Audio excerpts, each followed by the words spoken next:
ओम नमो ओंकारेश्वर देवताय नमः. ओम नमः शिवाय.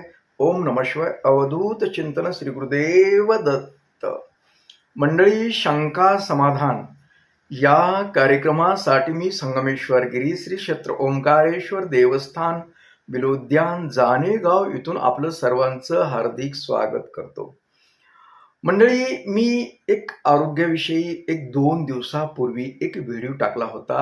वयानुसार आपल्याला आजार होतात आणि ते आजार औषध उपचार करून बरे होत नसतात, अशा प्रकारचा एक व्हिडिओ टाकला होता आणि त्या व्हिडिओला खूप प्रतिसाद चांगला मिळाला. आता जास्त लोकांनी बघितला हा विषय नसतो माझ्याकडे. माझे व्हिडिओ फक्त काही काही लोक बघतात जे का माझ्याविषयी त्यांना काही गोष्टी प्रेम वाटतं, अगर आवड आहे त्यांना माझ्याविषयी, अगर मी काय जी बोलतो हे त्यांना खरं वाटतं, अगर त्यांना विश्वास आहे, असे लोकच फक्त व्हिडिओ बघतात आणि त्यांच्यासाठीच असतो. तर त्या बघणाऱ्यापैकी बऱ्याचशा मंडळींना, जी जुने आहेत माझी मंडळी खूप दिवसापासूनची, त्या मंडळीने चांगल्या प्रकारे प्रतिसाद दिला. खूप वेगळा आणि पॉझिटिव्ह विचार सांगितला. खरंच तुम्ही सांगितलं ना, तर आमच्यामध्ये नुसतं व्हिडिओ ऐकून आमच्यामध्ये एक ऊर्जा आल्यासारखं वाटलं. म्हटले बऱ्याच जणांनी काहीतरी आपण समाधानकारक गोष्ट करतोय आणि आपण नक्कीच बरे व्हाल असा एक विश्वास मनाला वाटत होता. म्हटले असा हा तुमचा व्हिडिओ आहे. म्हणजे तर काही जणांनी सांगितलं की तुम्ही अशा प्रकारचे व्हिडिओ अधूनमधून टाकत जा, कारण आम्हाला सतत जागृत करत जा जरा. आम्ही खूप निराशामध्ये असतो. आजार आहे, कुणाला बीपी शुगर आहेत, बरेच आजाराने काही ना काही अंग दुखतं, गुडघे दुखतात वगैरे, हे सारखं दुखतं. मग त्याच्यामुळं आम्ही निराशामध्ये असतो. तर तुमचा तो व्हिडिओ पाहिल्यानंतर आमचे गुडघे दुख अथवा काही असं काही जाणवलंच नाही. म्हटले तर तुम्ही अधूनमधून हा व्हिडिओ टाकत जा अशा प्रकारचे, जेणेकरून आम्हाला पॉझिटिव्ह विचार येईल, आजाराबद्दलचं जी आमचा गैरसमज आहे तो दूर होईल, असं त्यांनी म्हटलं आहे. तर मंडळी, त्या सर्व मंडळीचे मी आभार मानतो, धन्यवाद देतो. तुम्ही प्रतिसाद दिला म्हणून मला आज तुमच्याशी बोलावं असं वाटतं. तर मंडळी, आज तोच तसाच विषय आहे की आपल्याला वयानुसार आजार जडतात. आता अलीकडे काय झालं, कमी वयामध्ये सुद्धा आजार चालू झाले, अत्यंत कमी वय. आता मी म्हटलं ना, डोळ्याच्या संदर्भात मी दवाखान्यात गेलो ना, तर बरेच कमी वयाचे, खूप माझ्यापेक्षा तर खूप खूप कमी, 15-16 वर्षाचे लेकरं सुद्धा डोळ्यानं आदू दिसत नाही वगैरे अशा प्रकारे चाललंय. आता ते खाणं आपलं जरा विचित्र झालंय ना, नैसर्गिकरित्या खाणं नाहीये. पुन्हा ते बाहेरलं खाणं, ते काय म्हणते ते, मला तर ते नाव बी येत नाही. तर चमचमीत खाणं, म्हणजे जे आपल्या शरीराला चांगले घटक पाहिजे ते मिळत नाहीत. फक्त जिभेची चव, आणि ती चव येण्यासाठी काही मिसळतात त्याच्यामध्ये. तर अशामुळे आपल्याला पोषक तत्व मिळत नाहीत. आपल्याला समजा डोळ्यासाठी अथवा इतर जे अवयव आहेत ते चालण्यासाठी व्यवस्थित पाहिजे ते घटक मिळत नाहीत. तर ते असो, आपला विषय काय की तुम्ही आजारी सतत राहता, काही ना काही दुखतं आणि अनावश्यक खर्च आपला दवाखान्यात होतो.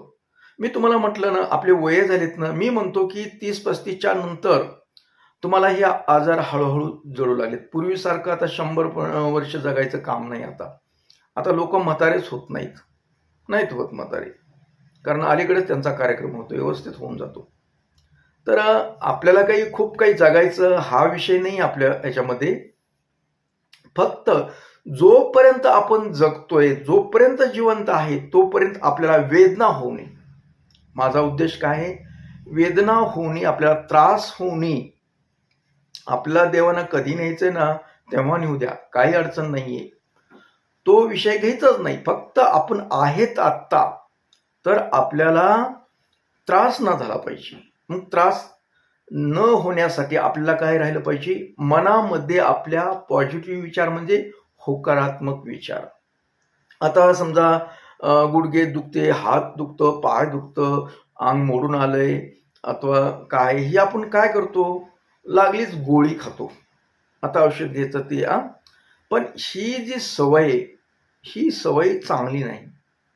कारण ही जी रासायनिक औषधं आहेत, ही सगळ्यांनाच माहिती आहे खराब आहेत ही. पण करतात, ऐकून माहीत असून बी लोक ते सोडत नाहीत. तर ही दुखतं कधी, का दुखतं, याच्याबद्दल मी थोडंसं बोलतो तुम्हाला. आता बऱ्याच वेळेस आपल्या मनामध्ये विचार जे असतात ना, नकारात्मक विचार असतात. माझं कसं होईल, माझ्या ह्याचं कसं होईल, हे मी तर पाठीमागल्या व्हिडिओमध्ये बोललोच, की आपण जी विचार करतो कुणाबद्दल तरी खूप विचार करतो आणि तुमच्या मनासारख्या गोष्टी होत नसल्यामुळे तुम्हाला ही जी दुखणं आहे ना, हे दुखतं, ते दुखतं, फक्त केवळ विचारामुळे दुखतं ते. लक्षात घ्या. तुमचे विचार होकारात्मक नाहीत. त्याच्यामुळे हे असा आजार जडतो होतो. आणि एक लक्षात घ्या तुम्ही, की हे शरीर आहे. आता जे देव मानतात त्यांच्यासाठी बोलतो. ज्यांना आता समजा कुणाच्या बी हाती व्हिडिओ जाऊ शकतो, कुणाच्याही मोबाईलवर जाऊ शकतो, त्यांना ह्या गोष्टी माझ्या पटणार बी नाहीत आणि नाही पटल्या तरी चालते. पण ज्यांना पटतात, जे का ईश्वरावर विश्वास ठेवतात, देव नावाच्या शक्तीवर विश्वास ठेवतात, अशा लोकांसाठी हा माझा व्हिडिओ आहे. तर एक आपण मनामध्ये ठेवायचं, लक्षात घ्यायचं, की आपल्याला जन्म ईश्वरानं दिलाय. समजा तुम्ही असं म्हणता की काय आम्हाला आमच्या आईच्या पोटी आमचा जन्म झालाय, हो खरंय, पण आपण ईश्वरी शक्ती मागतो. ईश्वराने तुम्हाला जन्म दिलाय, तुम्हाला जगामध्ये पाठवलंय आणि तुमचं सर्व भविष्य त्यानं अगोदरच तयार करून ठेवलंय. तुम्ही जगात येऊन काय काम करायचं, काय मिळवायचं, काय ठेवायचं, हे सर्व गोष्टी तुमचं नियोजन करून ठेवलेलं असतं ते. आणि तुम्हाला हे जन्म दिल्यानंतर आपण ईश्वराच्या नियमाप्रमाणे वागत नाहीत. आता एक समजा आपण सुख सुख सुख जे म्हणतो ना, हे सुखच आपले आजार तयार करतं थोडक्यात. आता निष्क्रिय माणसं राहतात. निष्क्रिय म्हणजे आता एक सोपं लक्षात घ्यायचं, आपल्याला देवानं 2 हात दिलेले आहेत. हे नाक दिले श्वास घेण्यासाठी, घेण्यासाठी. त्याच्यात व्यवस्था, सगळी व्यवस्था केली. नाकामध्ये काय केलंय, नाकामध्ये केस ठेवलेत. केस आहेत, त्याला आपण जे काय शेंबूड म्हणतो आणि तसं एक चिकट पदार्थ तिथे सोडलेला आहे. ईश्वरानं बघा ना कशी व्यवस्था केली आपलं आरोग्य टिकवण्यासाठी. ऐका, आणि या नाकामध्ये समजा द्रव, चिकट द्रव आहे, केस आहेत, जेणेकरून आपण श्वास घेताना सूक्ष्म जीवाणू ह्याला त्या चिटकतात नाकाला, म्हणजे आतमध्ये, आणि त्याच्यामुळं आपल्या आतमध्ये पोटामध्ये जात नाहीत, जेणेकरून आपलं आरोग्य बिघडल. याच्यासाठी देवानं कशी व्यवस्था केली आपल्या इथं. पण आपण मूर्ख माणसं, आपण नाकानं श्वासच घेत नाहीत. बरेच जण पाहतात तोंडाने घेतो. हे तोंड खाण्यासाठी, आपल्याला बोलण्यासाठी तोंडाचं काम वेगळं आहे. पण आपण तोंडाने श्वास घेतो. मग याच्यामुळं काय होतं, डायरेक्ट आपल्या पोटामध्ये जी सूक्ष्म जीवाणू आहेत, काही आपल्या शरीराला घातक असे काही आहेत जीवाणू, ते आपल्या पोटात जातात. पुन्हा म्हणतात इन्फेक्शन झालं, संसर्ग झाला. अरे कुठून झाला? तू कुठंतरी काहीतरी दूषित घेतलंस ना पोटात.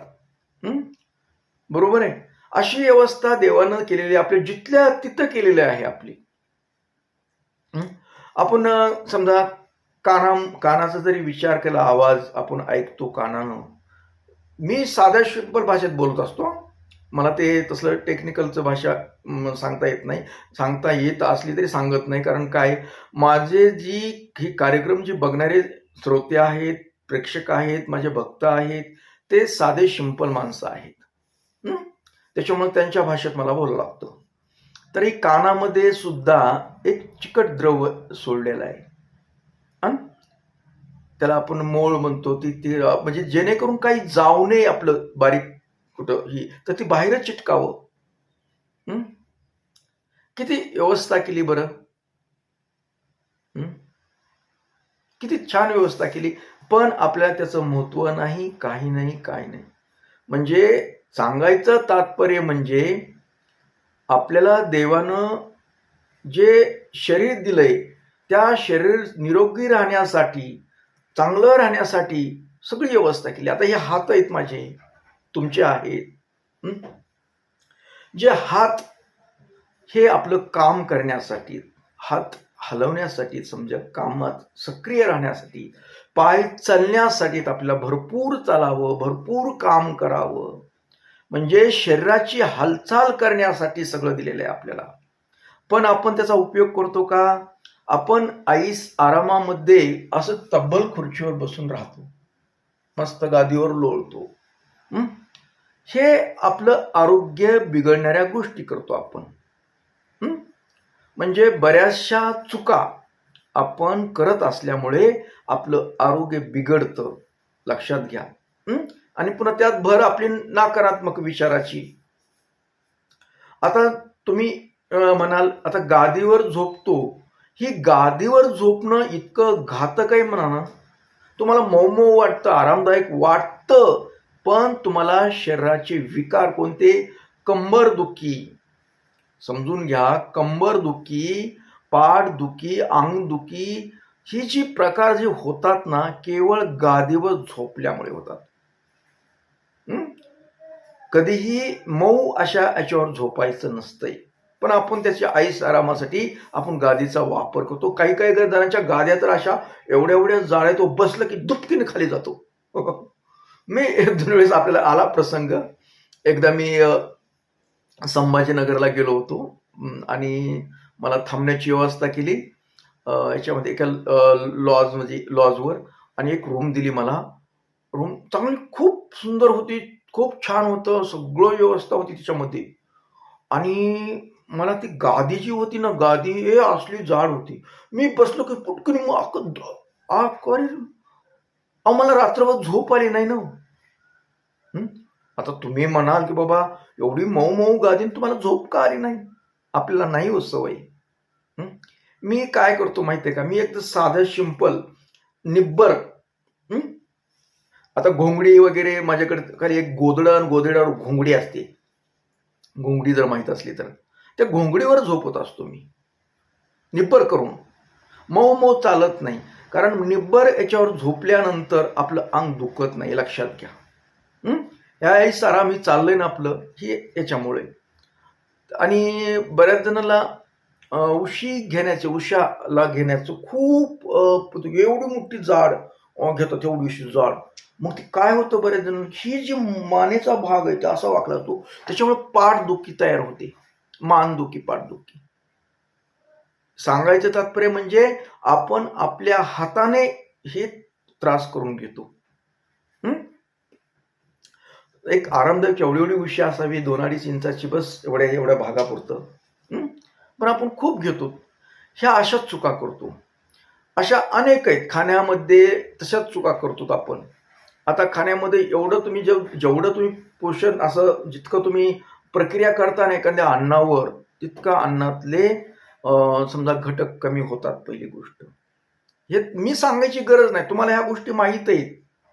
तुम्हाला माहित नाही असं नाहीये, पण तुमची जीभ लय लाचर आहे. माझी बी आहे लाचर, पण मी कमी केली आता लाचरपणा करायचा. माझ्या जिभेला लय चव होती.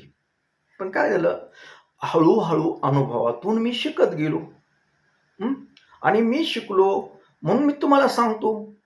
तर असे चमचमीत पदार्थ केल्यानं आपल्या शरीर लगेच पचन हे करतं, लगेच काय करतं ते, ज्याला म्हणजे निष्क्रिय होतं शरीर.